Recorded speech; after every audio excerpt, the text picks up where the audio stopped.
And hello everyone, and welcome to the Pumpkin Coptercast, a good old podcast about video games. Today I am joined by gamer slash author slash gamer author Rachel Gold.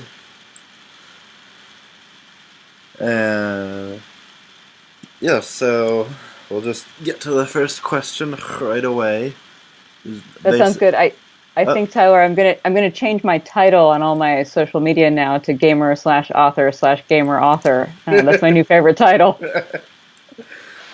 so just basic info, like who you are and what do you do for a That is living. that was actually the hardest question since you sent me the questions. So I'm an author of young adult novels. I have 4 young adult novels out that are focused on queer and trans characters. And I have them all. Thank you. Excellent.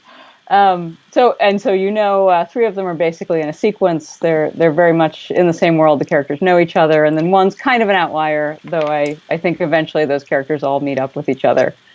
Um, so basically, I write young adult novels, and in my spare time, I do some work as a marketing consultant. Occasionally, I dress up in a corporate suit. It's a little bit ridiculous, and do that whole gig. And then in my spare time, there's definitely a lot of gaming going on.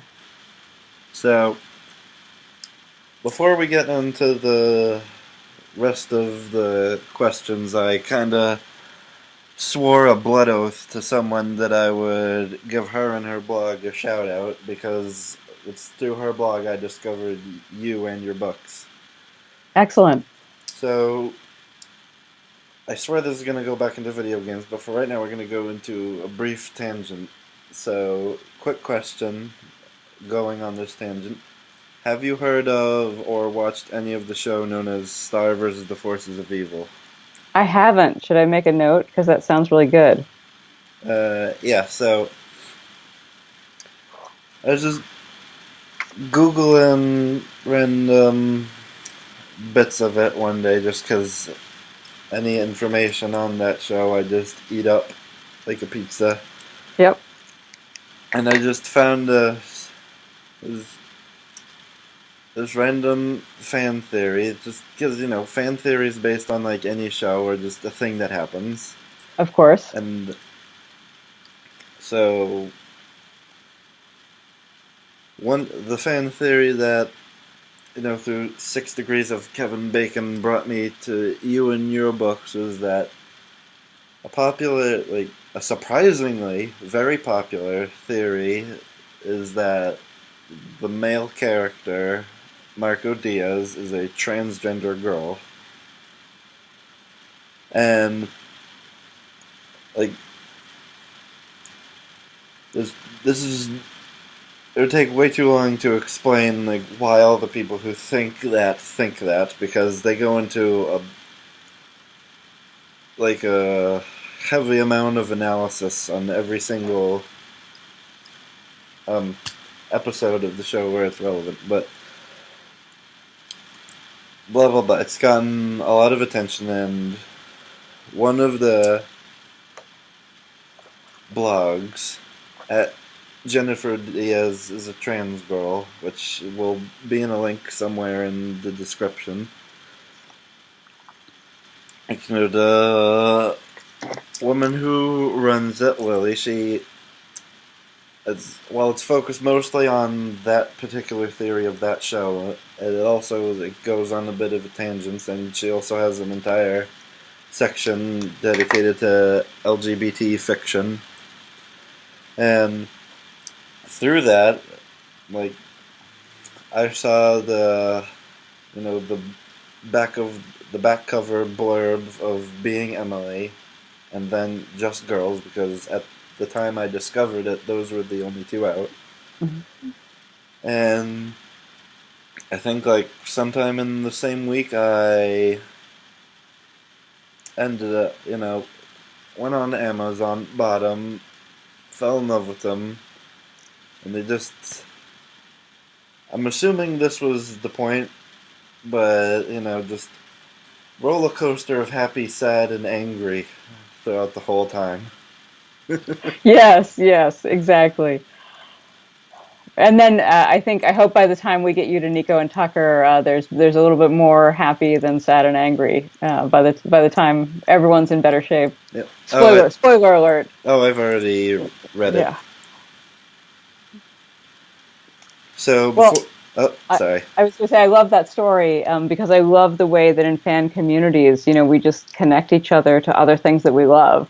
So I love that that's how you found out about Being Emily and Just Girls is through this kind of fan headcanon of a character of another show. That's awesome. Yeah, it's really, sometimes I'm surprised at the good things that can happen through the internet. Yes. So, just one last official shout out before we get back to the interview proper. Lily, if you are listening to this, I'm not sure what time it is since you live in the UK, but hello. And Rachel Gold also says hello. That's me saying hello. Hello to Lily in the UK. Good to meet you. So, now that I've fulfilled that particular promise, we can get back to... I can now get back to the gaming questions, because this is a video game outfit, I swear. Excellent. So, what game and or games got you into gaming? Well, back in the day when I was a teenager, Dungeons and Dragons was all the rage. But I also want to say that in my high school we played a lot of Champions. Mm-hmm. So I was a big superhero, both Marvel and DC fan as a teenager, and we spent a lot of time making superheroes and beating each other up with them. So that was high school gaming, and then I kind of hit my early 20s, and I thought, oh, I'm grown up now. I don't do that anymore. Which lasted for a few years, and then I was working at an LGBTQ newspaper. And it turns out my boss, my editor, was a big gamer, and he played Diablo 2.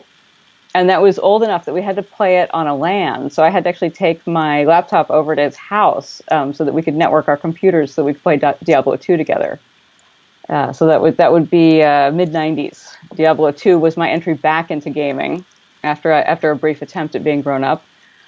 And I was the classic Thornadin. There's never been as good a Thorns-based character as there was in Diablo 2. So the Paladin, you could spec the Paladin to return 600% damage from all hits if you did it just right. So that was beautiful because mobs would just come up and kill themselves on me.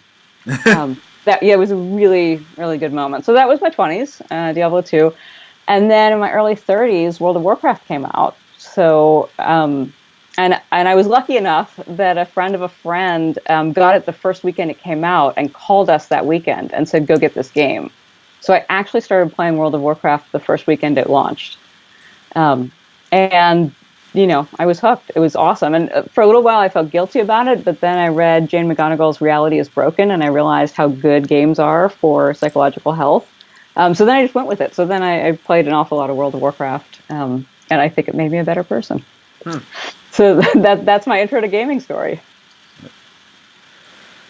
Yeah, I mentioned this a bit in my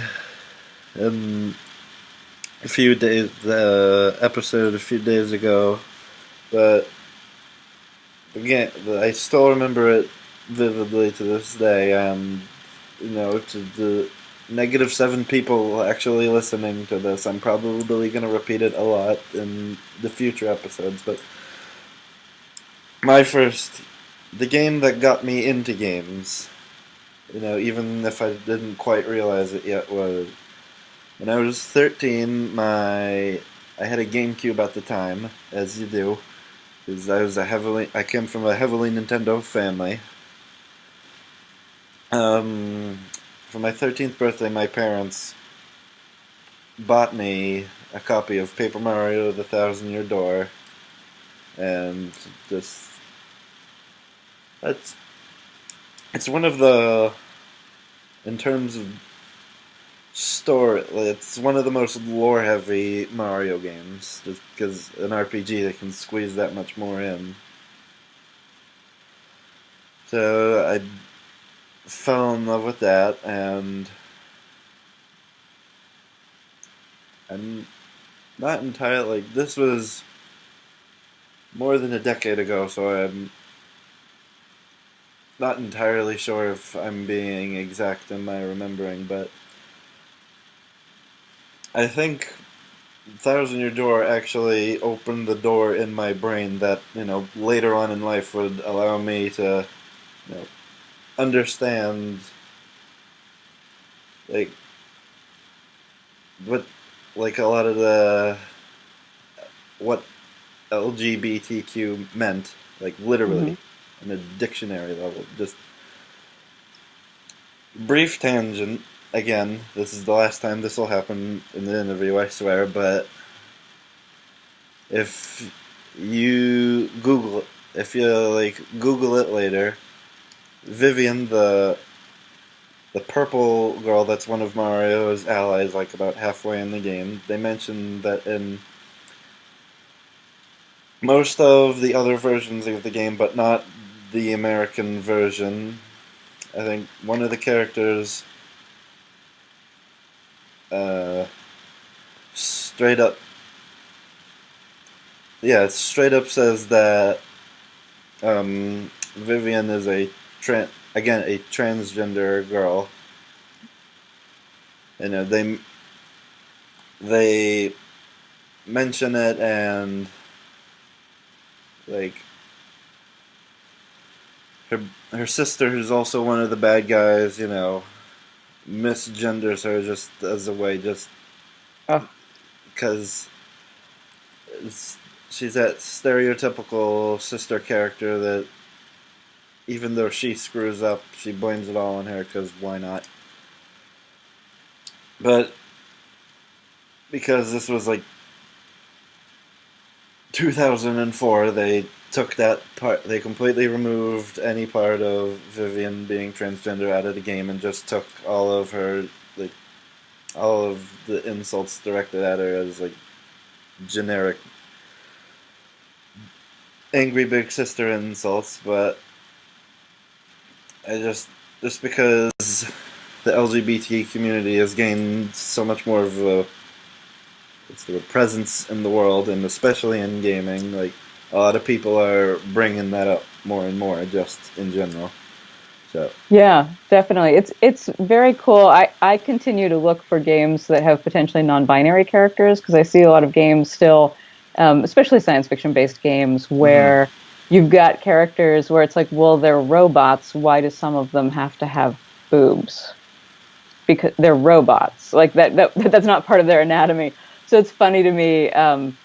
Like I think gaming has come a really long way, and it's amazing to see some of the characters that are there. And also, there's so many more possibilities for designers to choose from that I'm interested to see what's coming next. uh, actually, if you are interested, since this is the only example that I can think of off the top of my head, is that a game with a where, blah, can't talk today. A game with a prominent non-binary character. I said that right. Yep. That I've recently played is 2064 Read-Only Memories, Cool. and it was created by the company Midboss, which is founded and staffed by a bunch of LGBT gamers, and they even formed, like a queer focused, but everyone is welcome kind of gaming convention in New York in November, called Oh, nice. Gamer X, GAYMERX, All right. and just some homework for all of you listening. Like, Google Midboss, buy 2064. I'm not I'm not officially affiliated in any sort of business capacity, but three of the people who, like, worked on the game were on this show a while back, and that's one of my favorite moments. So, Excellent. So, yeah. So you kind of answered question 3 with question 2, but just for a bit of clarification, like, besides the Diablos, what your favorite games are growing up and what your favorite games are now? Okay, so I hit more growing up, so I'm going to answer this more in terms of now, and now being the last decade or so. uh, so I love BioWare. I love the BioWare games, Dragon Age, Mass Effect. Mm. Uh, yeah, so just love them. Possibly, there may be more about that coming in a future question since you sent them to me. So I'll leave that there for now. I'm shockingly a huge fan of Dark Souls, which I did not think I would be. Like I don't like horror movies. Like I don't like the horror genre. I don't read horror novels. But I tried Dark Souls, and something about the sheer brutality and toughness of it, I just love. Like you just die so many ways. It's fantastic. So Dark Souls 3, actually, which came out, I think, this spring, is probably on my list of top games. I'm on my 4th playthrough. I'm trying to do all the different endings. It's just fantastic. So, but don't play it if you don't like horror, because it's all the horror tropes. Yeah. So also on my favorite games, Tomb Raider 2013, I thought they just did a spectacular job on that one. I love sniping. I love bow and arrow. So the bow and arrow action in that game was great. For MMOs that I think like I just don't hear enough about, I really like The Secret World. I don't know if you've played that, but it's pretty delightful. It's in the modern world, and there's 3 factions instead of 2, and they just do a lot of smart things. So I like that. I play a ridiculous amount of Hearthstone. I'm almost ashamed to admit, but they designed that really well. And I just stumbled into Warframe. So what I'm playing right now is mostly Hearthstone and Warframe. Oh, and wait, I got to add a thing. I have a note. See, it's really good you sent me these because I get carried away and I forget things. But I should also say every summer for a week, I teach a class to teenagers called I'm Gaming as I Write This. And the class is a pencil and paper role-playing game using the Fate core system. So I'm also still a big fan of group storytelling games and paper and pencil role-playing games where people are in the same room and kind of really get to do their characters and go through a scenario. Okay, so when I actually read the book and your like introductory blurb, you mentioned this a bit already, but why World of Warcraft specifically is the game that gets mentioned in between all of the heavier parts in being Emily? Well, some of it was just timing. So I actually started drafting Being Emily back in 2004. And there were like 2 MMOs. It was like World of Warcraft and EverQuest. So there were only 2 places you could get that. And I was familiar with World of Warcraft. And I really liked, at the time, so I was playing World of Warcraft, and then fairly early on, I founded a guild, and it became a very LGBTQ-friendly guild. So we had a lot of queer and trans members in it, and so it was kind of neat to see everyone interacting with the game, and the fact that, and this is true for me also. Like I could log in and I could be a lot of different types of bodies, and it was the first time in a very visual way. Like when I was a teenager role playing, I was not always a human female for sure. And so it was the first time visually, like in an immersive environment where I could be like a big guy and just walk around as a big guy and be interacted with that way by people who couldn't hear my voice. So I thought that was just amazing. Like that was just an amazing experience to me. Since I tend to be fairly gender fluid, to be like, oh, now I'm a guy, now I'm a goblin, now I'm now I'm all these different things. So I wanted to show that, and particularly in terms of Emily's story, show the experience she has. That like she knows how she wants her body to be, but then she can log into this game and she can just instantly be there.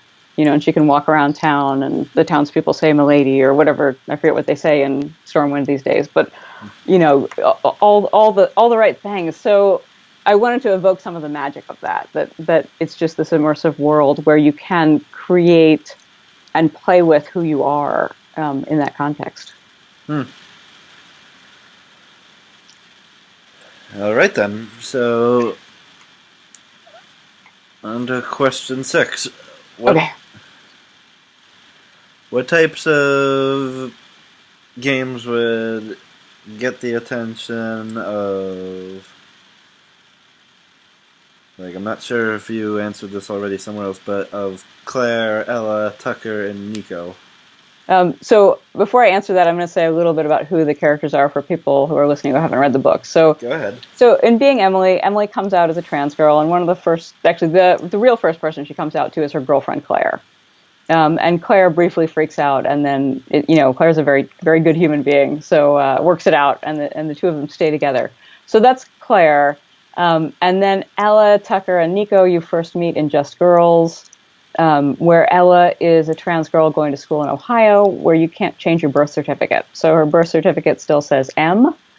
So there's a mix-up with her social security number, and she basically gets outed on campus. But nobody knows who the trans girl actually is. So Tucker comes out in her place, and things happen. So Ella is a very traditional petite, feminine, bi girl, and Tucker is a big dykey girl that we're very fond of. And Nico is non-binary and uses yo and yo's pronouns. So I will use that too. So I hope I've set the stage adequately for people who haven't read the books, or maybe have only read some.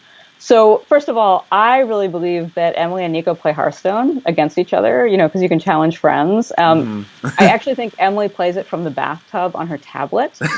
Because I just think that should happen. Just, I kick back with the tablet. I don't have my tablet nearby, or I'd pick it up right now and show. But just, I just want this moment where, like, Claire comes home and is like, "Hon, what are you doing?" And, like, from the bathroom, it's like, "I'm playing Hearthstone with Nico."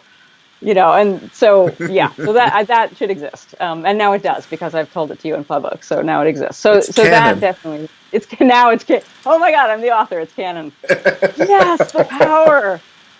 Thank you for empowering that. So that happens. I think Ella doesn't game very much. We see her in Just Girls playing an alternate reality game, Cruel to Be Kind. But I don't think she's a natural gamer. So I think she just does it when Nico talks her into it, basically. But that Nico and Tucker play paper and pencil RPGs. Like I could see them having a group of friends where, like, they get together on Sundays and they game, like, every Sunday for 3 hours. And like, Tucker pretends she's not into it, but she's totally into it, but she just doesn't know how to be into it, because she's kind of, it's not how she grew up. And then lastly, I love this question, so I kind of made a list of, like, who's playing what. I think Emily probably plays a number of games, kind of the more story based, like Mass Effect Andromeda was very story heavy. I think she would dig it, and I think she would actually get Claire to help her do the romances. Because in the BioWare games you can always romance other characters. So I feel like there'd be Emily with the controller and Claire next to her, being like, "Oh, flirt with her." So that, and games like Never Alone, because Never Alone is just, like, it's so beautiful. I could see the two of them co-gaming on the couch together. So if you haven't seen it, it's this very beautiful game with a girl and a magical fox, and you can play both the girl and the fox, so you can have two people playing it together. So. All right then. Yeah. So thank you for asking. It's fun to invent what everyone's playing. So just,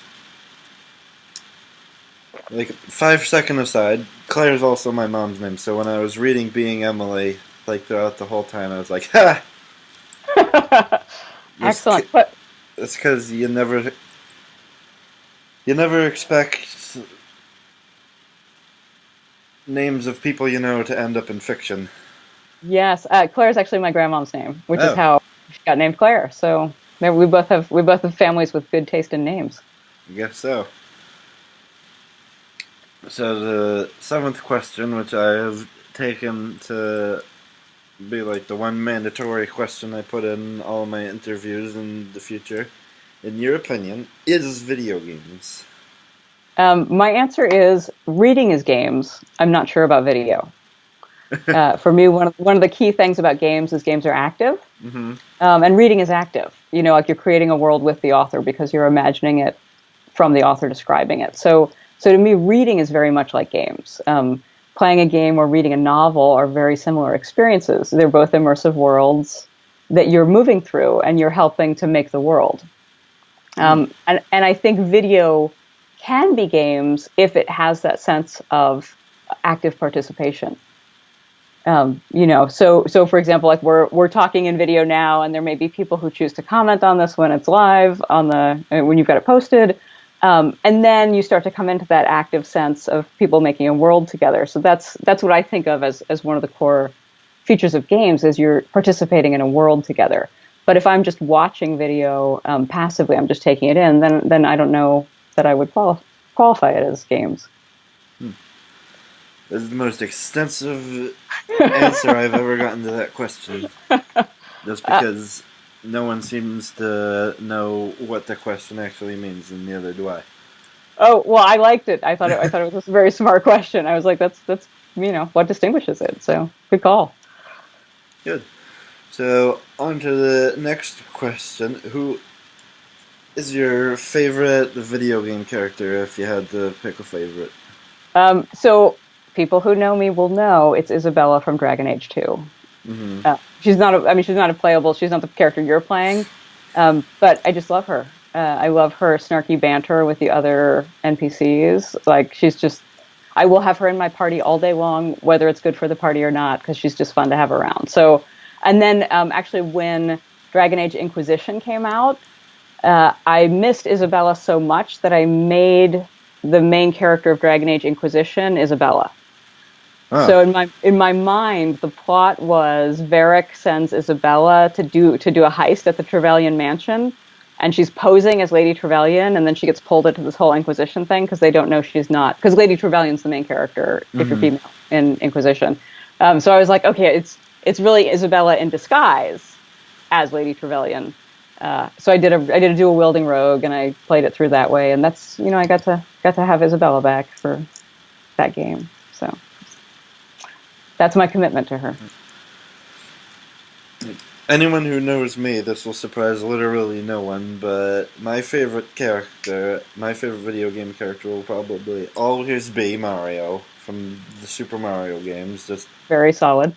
Because I just grew up with him, and this is just me,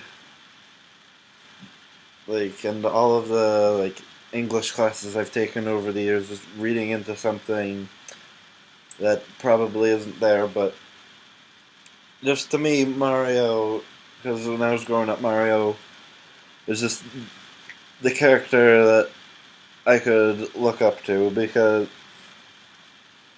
in the RPG specifically, he, like, adventures with a wide variety of characters, and by that I mean pretty much each character, and especially in like the first two Paper Mario games specifically, are entirely different species from each other, and just something that like 9-year-old me didn't really register because I was 9. Right. Is that in the first Paper Mario game, his very first ally is Goombario, a Goomba that, his parents named after Mario, and that's a special type of irony to anyone who's ever played any Mario game ever.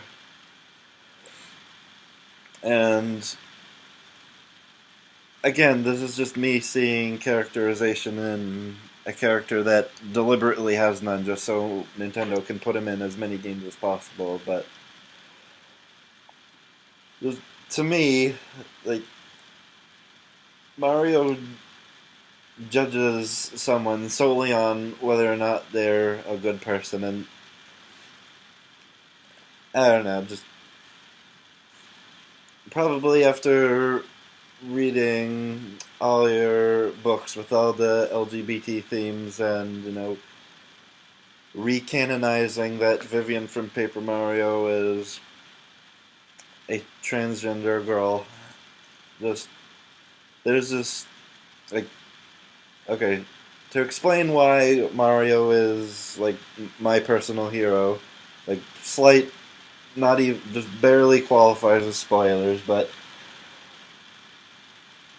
around, like, Chapter 4 in Thousand Year Door, which is halfway-ish through the game, like, the bad guy of that particular part of the game gets the drop on Mario, and literally steals his body and turns him into, like, a purple shadow.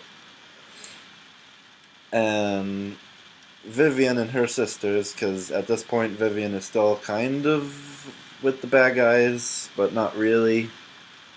You know, she's only there because her sisters are basically pushing her into it. And her sisters are like, okay, we gotta get the thing to blow Mario up. And then Bedlam loses it and, of course, blames Vivian. And Vivian's just pretty much just searching the grass for the MacGuffin and just crying. And again, this is me reading way too much into it, but I always saw it as Mario who had literally everything taken from him, like his body. He can't use his name, like Spirited Away style. It was stolen from him. He sees Vivian crying,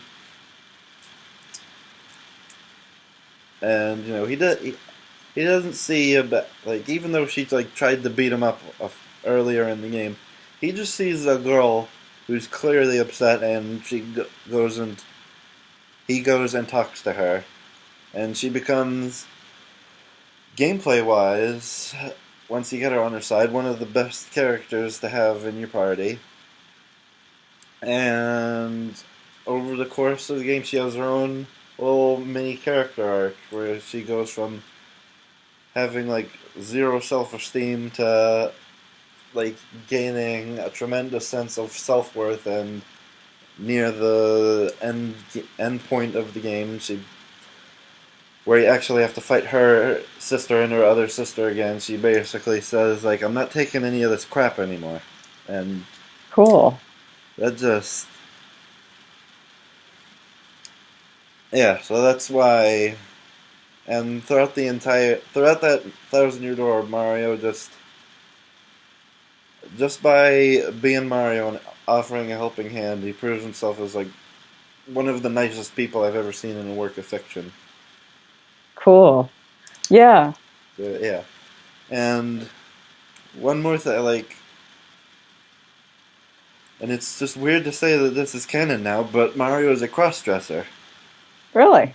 In Super Mario Odyssey, the latest game to come out, I mean, you can unlock this either after beating the main game or by using, like, the Peach Amiibo, the wedding Peach Amiibo.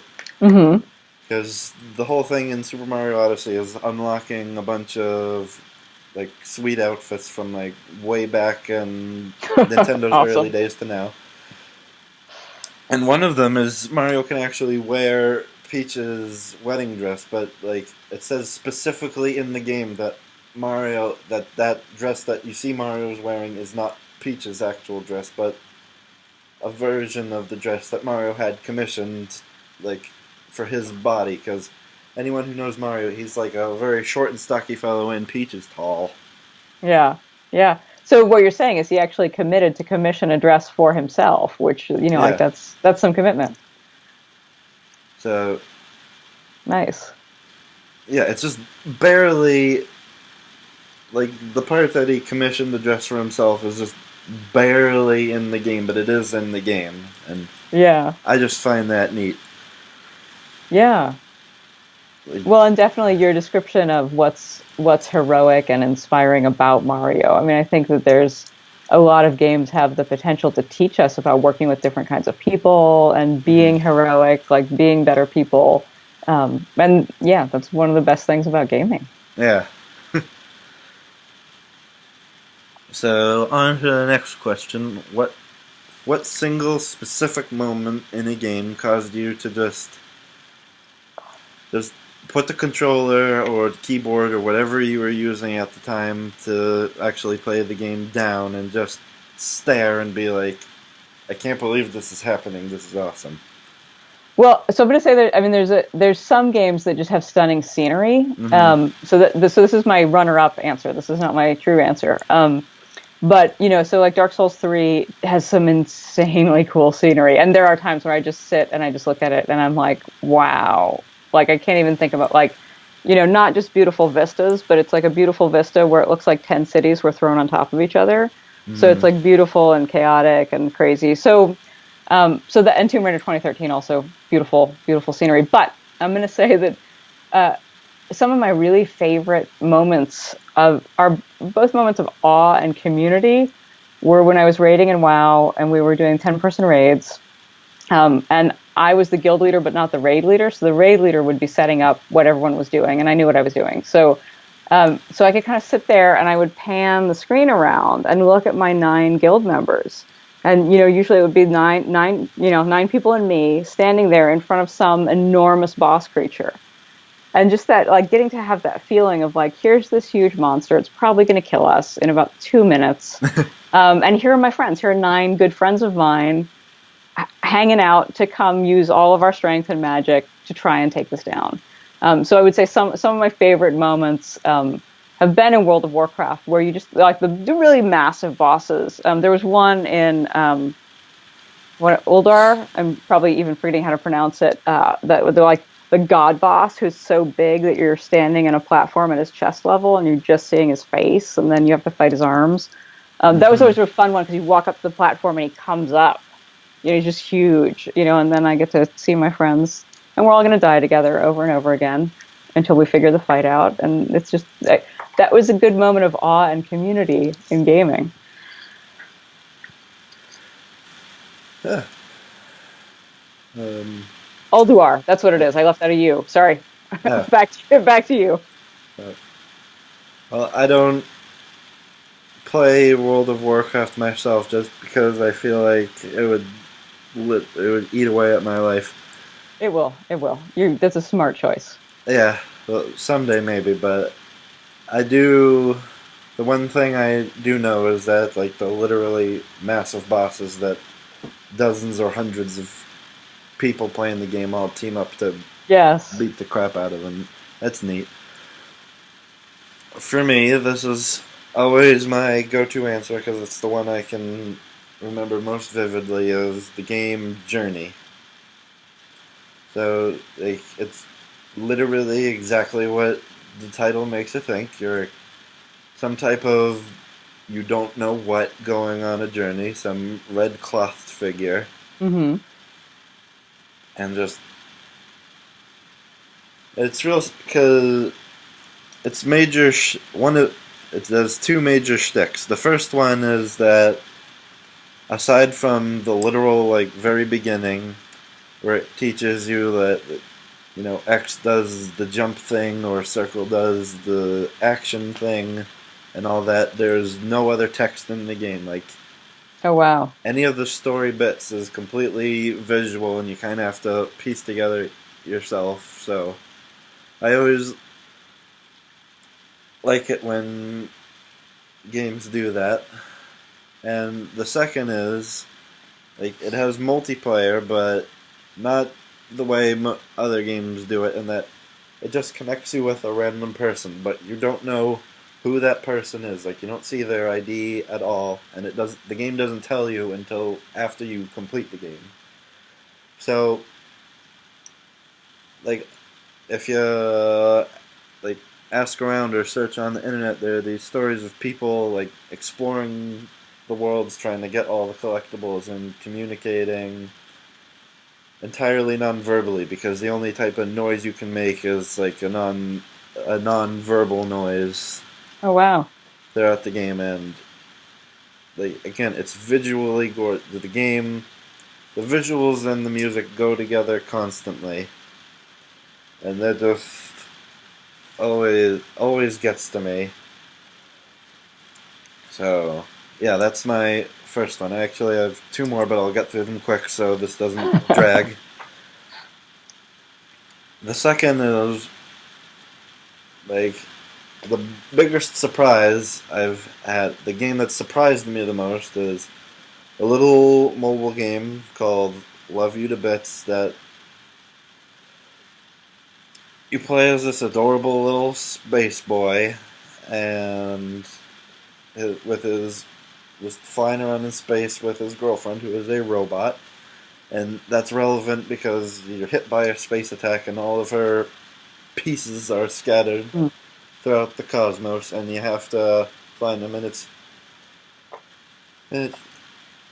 one of my favorite types of, like, phone-style games where it's like point and click, but because it's a phone, it's all streamlined. And again, and it also doesn't have any type of words at all. None of the characters you interact with, nothing, there's no text. So whenever you need to look for an item, it just shows you a picture of the item you need to get and not any words. So a lot of the best moments in the game are told throughout any story. Cool. And the little extra bonus collectibles you find throughout the levels as you're plugging through the main game, it unlocks a little memory in Nova, the name of the robot girl, and the boy's name is Cosmo, and again, without any words, it shows a little flashback of them doing, like, the most adorable, cute, like, any of the thousand of things couples do in a relationship, but it's just so adorable because, like, gentle piano music plays, and just, yeah. So, and I love you to bits is what I'm saying. Just if you're a sap like me. Yeah. Excellent. The very last one before we move on to the rest of it is I had while playing Minecraft on a server that was created through the show Video Games Awesome, which I am a part of, which has a very tight-knit community, and that it's one of the most friendliest parts of the internet I've ever been on, and like most of the people are like, I first joined the community when I first started college when I was 18, and like the people in the community can be like me, who are in their mid-20s, to people who are in their mid-30s or over, to like parents. And I mention all of that just for this specific part because there's just a regular time in Minecraft. Everyone's in like their various communities building stuff, and this one user who frustratingly can't remember her name, but she mentions just out of nowhere that she plays Minecraft because I guess it helps her just push through morning sickness. And then like, everyone, for a minute, you can hear the record scratch and be like, wait, are you pregnant? And they're like, yeah. And she was like, yeah. And everyone's like, congratulations. And just Nice. The fact that spontaneously happened, I don't know, if I ever write a book about my times playing games, that's definitely going to be in the chapter where I mention like online gaming and why it's good. Yes, excellent. Yeah, those moments are fantastic. I've had some of those, especially like even just in my World of Warcraft guild, like the times when we're all just chatting and catching up and being friends before we go off to do something epic. So, on to going to the exact opposite end of this, what moment in the video game, if any, terrified you? So I feel a little guilty about answering this now because you just said a whole bunch of cute stuff. So you're going to say all the people watching. You're going to say all the cute, loving stuff, and then I'm going to be like, let me tell you about this totally brutal moment, which is what I'm about to do. So. Well, this is a moment that simultaneously terrified me, made me laugh, and was when I completely bought into Dark Souls 3, which is about 7 minutes after I started playing it. Uh-huh. So you start out in a graveyard because you're dead, and you kill a few little people, and then you get to the Cemetery of Ash, and there's Gundyr, who like he starts out as a statue, and you pull the sword out of the statue, and he comes to life. You start fighting him, and he's kind of just like a big dude, right? So I'm like, okay, this is good. So I get him to about half health. Well, at half health, he transforms into this giant, like, inky monster tentacle creature. At which point I screamed, because I was not expecting that. And I screamed and I kind of paused, because I didn't know what to do. And he, with two of his big inky black tentacle fingers, speared me through the eye sockets, lifted me up, stuck a pole arm through my body, and threw me over a cliff.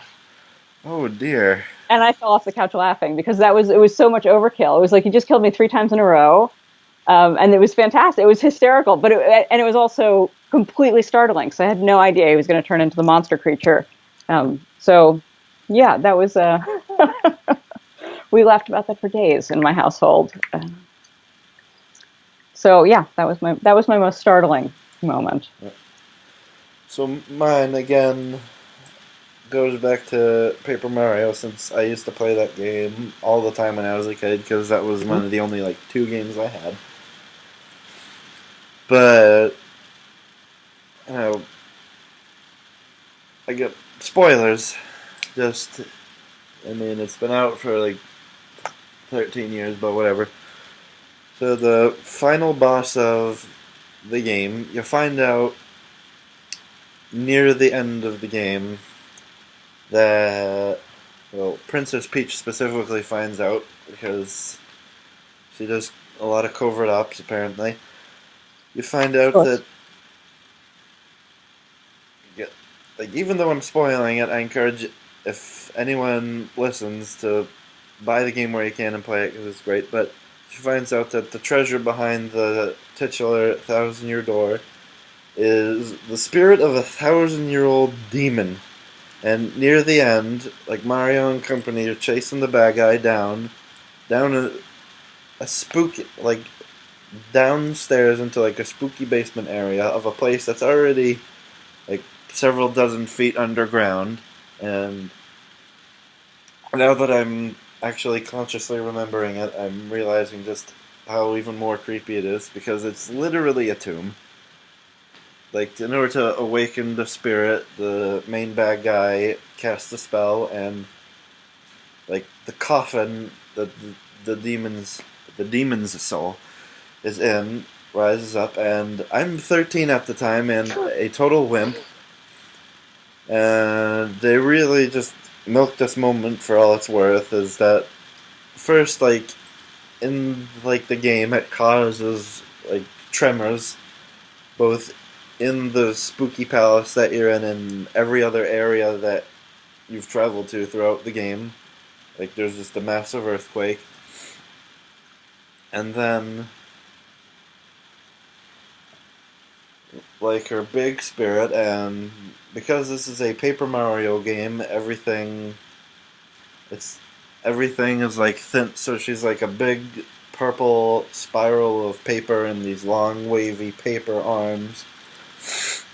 And because she's apparently the same species as whatever species Vivian is, she doesn't have eyes. Oh yeah, Vivian and none of the purple shadow people have eyes, which is fine with Vivian, but it's just so, a little bit creepier just because of how spooky her entrance is. And the other spooky thing is that because it's a Paper Mario game and there's no voice acting, like, all the dialogue is through text bubbles, but hers are like big ol' scary purple, which already is weird. And like in a lot of RPGs where there's no voice acting and like all the NPCs make those weird little blip and bloppity noises when they're talking to let you know that they're talking. Right. I don't know, it, like, her little blippity bloppity talking when she is just, I don't know. It sounds like the regular sound. Oh, it sounds like the regular NPC talking sound, only distorted so it seems wrong. And then, wow. And then it gets worse. I forgot how bad I am at speeding through things, but in order to become super powerful, she needs to possess someone, like all Exorcist style, and Princess Peach fits the bill. So she possesses Peach, and in addition to the earthquakes, it casts a literal veil of darkness across the land, which this is about as scary as you can get in a Nintendo game, and it's especially scary when I was a 13 years old child. And, you know, everything's scary when you're 13. And then she's possessing Princess Peach's body with her skin like just a slighter, darker shade of purple. And I could go on into further detail, but I'm not going to. Otherwise, we'd be here for probably another an extra 20 minutes. But that just terrified me to the core because she was like one of the few, the Shadow Queen, as her official name is. Like, she's one of the few characters in any Paper Mario game that isn't funny in the sense that, unlike Bowser or anything, she doesn't crack jokes. Like, the guy you think is the main bad guy tries to order her around. She, like, with a glow in her eyes, strikes lightning dead, and she says, pretty much, in as much as you can get away with in a Nintendo game, serve me or I'll kill ya. And, wow. Like, the final battle was her trying her darndest too, so this is all, again, 13 years old. I've never played any horror games or watched any horror movies, and so that's my first experience into horror. So that sounds scary. Yep.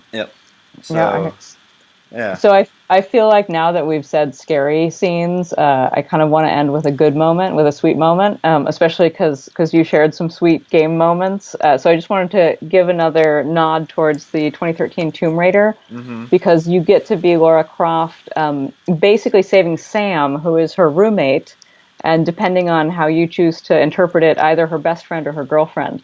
So you spend the most of the game saving Sam, and then spoiler, mute me if you don't want to hear this, people who might play Tomb Raider. At the end of the game, you save Sam from the crazy cult people, and Laura actually carries her down the side of the mountain. And it's just this, in the mountains, epic and beautiful, and she comes down carrying her best friend and or girlfriend down the side of the mountain to the rescue boat. Huh. So that's my favorite, sweetest moment in a video game, just to counterbalance our scariest moments. All right then. So on to the final question on the docket. So, why do you think video games are important? Like, as an art form, as entertainment, as whatever. Like, why do you think it's important to have? Sorry. I'm going to partly steal your answer because I liked all the stuff you said about Mario promoting diversity. So I think fundamentally, I love that they're an active medium, that you have to participate. So I think that, and I love that we have kind of a gaming generation growing up, because people are growing up with this participatory art. It's not like television is a lot more passive than gaming is. So I'm hopeful that, since I like to say games and books are very similar, that we'll have a lot of gamer readers in the world. And I think what's important about that is that you learn to be an active participant in your own life. It's like if you get to be heroic in a game enough, you can start to translate that to being heroic in your everyday life. And one of the ways that I really like to think about is like when I went to school, if you get a failing grade, that's really bad. But when I started gaming, you just fail over and over again. Like, you die over and over again, and it's not bad. Usually it's funny. Usually there's something funny about, how you die. So you just keep failing until you succeed. So that taught me to be a lot more failure tolerant as a person. So I think that's really important. Like, games teach us sort of better ways to learn and better ways to experience the world, more active, kind of taking things on as a challenge, and maybe bringing our own sense of meaning to the world. Sometimes we can be in situations in the modern world that feel kind of meaningless. Like if you have a boring job or whatever, that can feel like there's just not enough meaning there. So I think games and stories in some ways even more than games, bring us a sense of greater meaning. So it's like, what stories are you participating in your real life? What's inspiring you? Well, like, what kind of hero are you in your everyday life? I think games and stories give us that context to keep thinking about and invigorating ourselves.